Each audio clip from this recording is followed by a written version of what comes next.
Moi. Mä ajattelin nyt tehdä tämmösen jonkun random piirustus homman, koska mulla on tässä koko kaappi täynnä näitä papereita niin.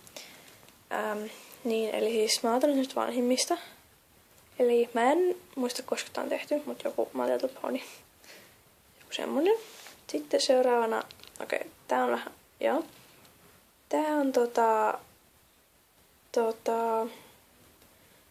ehkä noin 3-4 viikkoa sitten tehty. Mulla oli tylsää, niin mä hutasin tän tälleen yleisesti. Sitten joku tämmönen. FNAF 3. En muista näistä nimeä. Sitten on Mike.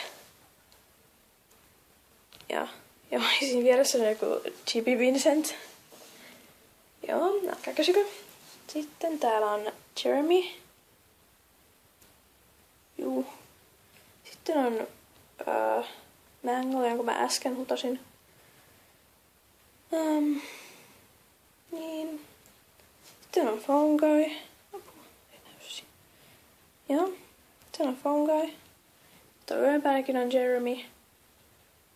Sitten on Vincent. Ja niin. Siinä ne sitten olikin.